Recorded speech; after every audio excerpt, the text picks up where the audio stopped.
Terima kasih Anda masih menyaksikan Kompas Petang. Saya Yasir Nene Ama, Saudara. Israel meluncurkan serangan udara yang menargetkan ketinggian Ali Al-Taher di dekat kota Nabateeh, Lebanon Selatan.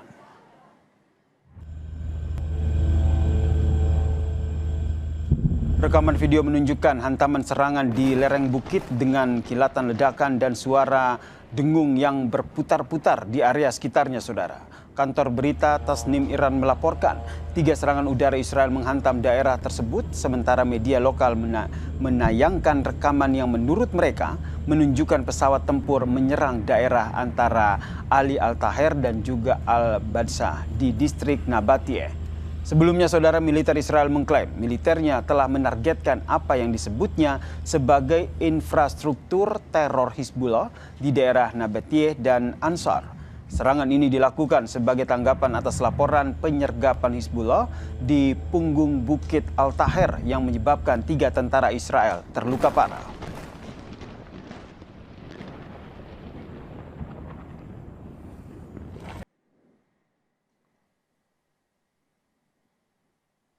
Sementara itu, Saudara, stasiun televisi yang berafiliasi dengan pasukan perlawanan nasional yang bersekutu dengan pemerintah Yaman merilis rekaman pada hari Sabtu waktu setempat yang menunjukkan kerusakan di pelabuhan Mocha setelah serangan Houthi yang didukung Iran pada Jumat malam waktu setempat.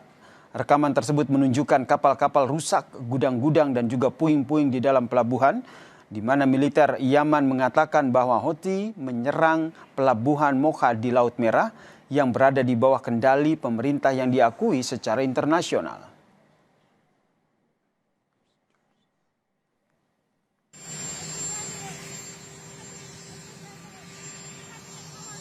Di sisi lain, Saudara, pemerintah Amerika Serikat mengirim USS George Washington ke Timur Tengah. Kapal induk ini dikirim untuk menggantikan Lincoln sebagai bagian dari rotasi yang telah dijadwalkan sebelumnya, Saudara. Menurut surat kabar The Wall Street Journal, kapal induk Lincoln telah dikerahkan selama lebih dari 250 hari.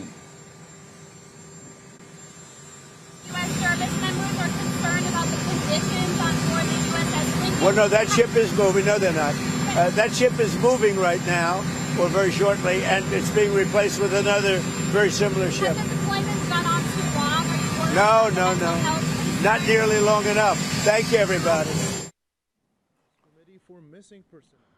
Komite Pencarian Orang Hilang Angkatan Bersenjata Iran meminta Komite Internasional segera menindaklanjuti nasib 3 pilot Iran yang ditangkap oleh Qatar sejak 2 Maret 2026.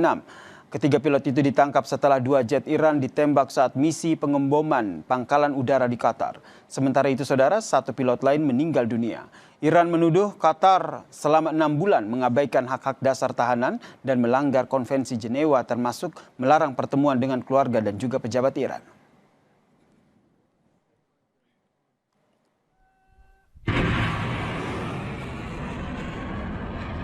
Sementara itu, Saudara, Qatar menanggapi dengan tegas tuduhan penyanderaan pilot jet tempur yang dilontarkan pihak Iran. Qatar membantah klaim mengenai penahanan pilot Iran tersebut.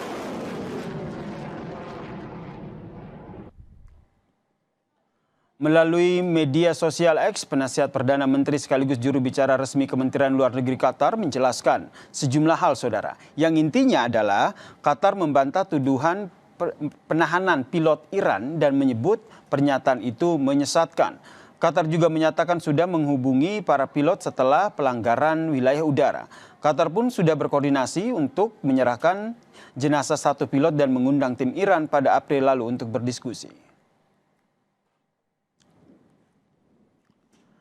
Saudara, di tengah peningkatan eskalasi perang antara Amerika Serikat dan Iran, Iran menuding Qatar yang jadi mediator perundingan keduanya menyandra pilotnya. Lebih lengkap kita bahas bersama dengan dosen ilmu politik Universitas Udayana, Evata Filomeno, yang telah bergabung bersama kami di Kompas Petang. Selamat petang, Mas Evata. Selamat petang, Mas Yasir. Ini nampaknya episode baru, bisa dikatakan seperti itu ya, karena ini ada informasi dari Iran yang mengklaim bahwa ada tudingan pihak Qatar yang menyandra 3 pilot mereka begitu. Yang Anda baca dari pernyataan ini seperti apa? Ya, memang terkonfirmasi bahwa ada operasi yang dilakukan Iran ya. Waktu itu sempat menyerang salah satu pangkalan terbesar dari Amerika ke Al-Udeid. Nah, di sana terkonfirmasi juga bahwa ada 1 jenazah yang sudah ditemukan, tetapi 3-nya tidak ditemukan.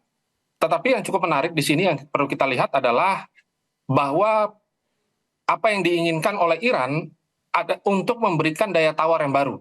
Kenapa demikian? Karena sebenarnya Qatar ini sudah memberikan undangan berapa kali kepada Iran untuk melakukan investigasi dan sudah ditemukan 1 pilot jenazah.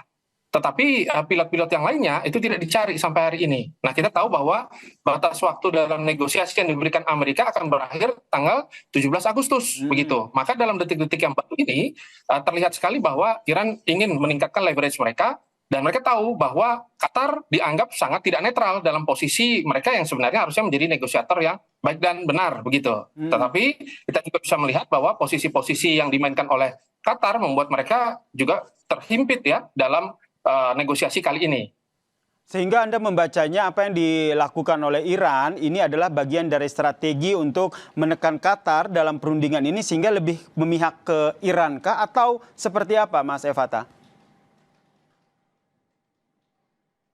Ya, tentu posisi dari Qatar akhirnya dipertanyakan. Nah, ketika posisi ini dipertanyakan, disinilah letak netralitas dari Qatar itu akhirnya mendapatkan tekanan internasional. Kita tahu bahwa diplomasi yang dimainkan oleh Iran juga tidak main-main.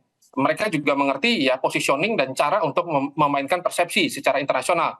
Maka dari itu mereka juga tidak melakukan agresivitas militer untuk pencarian. Mereka malah mengirimkan palang merahnya yang meminta kepada palang merah internasional untuk melakukan pencarian. Kalaupun nanti ke depannya ditemukan bahwa Qatar menyembunyikan, maka nanti akan ada sanksi internasional. Kita tahu bahwa perang ini juga tidak mungkin berjalan selamanya. Dan di sanalah posisi yang dimainkan oleh Iran, dan posisi ini yang tampaknya kadang-kadang tidak dipelajari dengan baik oleh pihak lawan-lawan dari Iran, yang menyebabkan posisi Iran dalam bergaining kali ini mendapatkan simpati publik dan juga simpati dunia yang cukup kokoh. Tampaknya hal-hal tersebut yang akhirnya menjadi salah satu cermin strategi yang terus dimainkan oleh mereka.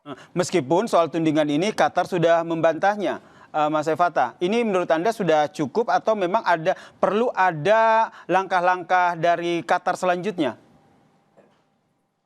Ya, tentu kalau ditanya, sebenarnya Qatar ini kan sudah membuka ruang kepada Iran berapa kali ya. Ini kan operasi waktu dimulai tanggal 2 Maret begitu. Terus ketika Juli 2026 ditemukan ya jenazah dari Maijen Masjid Kazemi kalau tidak salah begitu.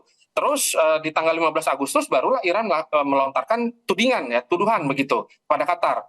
Nah, kita tahu bahwa Qatar juga sebenarnya ada negosiator yang mencoba memposisikan diri bahwa dia hanya bernegosiasi untuk urusan keamanan.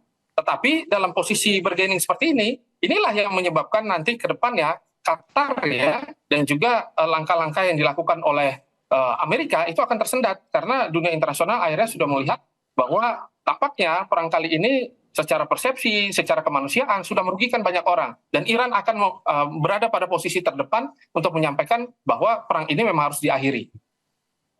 Kalau seandainya strategi Iran akan seperti yang Anda jelaskan tadi, Mas Evata, yang Anda baca strategi yang lagi tengah dirancang oleh Amerika Serikat akan seperti apa?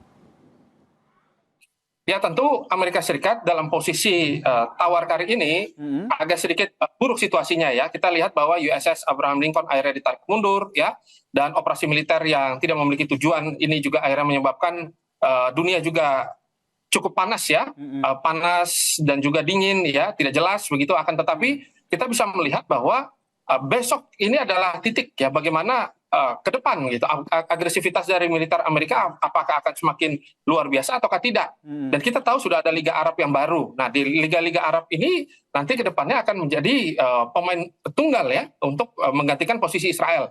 Tetapi dalam posisi-posisi yang tidak pasti seperti ini bisa saja ya meskipun Amerika dituding mengalami kekurangan ya, rudal-rudal pencegat dan lain sebagainya, tetapi tentu Amerika juga memiliki strategi-strategi yang lainnya. Dan kata-kata Donald Trump juga tidak bisa kita katakan sebagai kata-kata yang isapan jempol karena bisa saja dia menyembunyikan rencana dan rancangan strategis untuk menyerang Iran dalam posisi diam-diam. Nah, di sanalah posisi Iran memainkan diplomasi saja. Mereka tidak ingin melakukan serangan supaya nanti ketika ada serangan dia tinggal meminta kepada PBB, meminta dunia internasional bahwa kenapa Amerika melakukan ini lagi begitu. Karena tampaknya Iran tidak ingin melakukan agresivitas militer dan dia memaksa juga Amerika untuk tidak melakukan serangan-serangan lagi.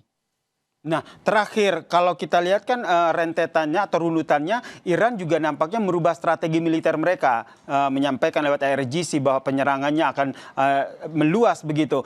Jika Anda kaitkan dengan apa yang disampaikan oleh Iran ini, singkat saja, kedepannya Iran lebih akan mengedepankan negosiasi atau memang lebih pada siap perang terbuka?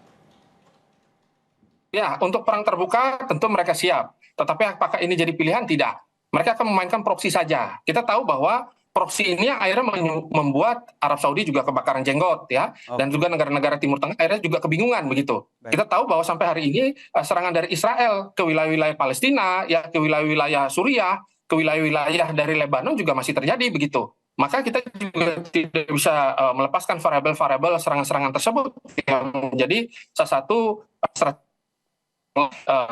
dari Iran begitu. Baik. Yaitu tampak depan kita akan fokus membawa isu ini keluar dari negaranya, tetapi dengan kontrol penuh dari negaranya. Semua akan berada dalam koordinasi kuat dari IRGC. Tampaknya demikian. Baik, kita nantikan seperti apa eskalasi yang terjadi di Timur Tengah. Terima kasih Mas Fata atas perspektifnya di Kompas Petang. Salam sehat.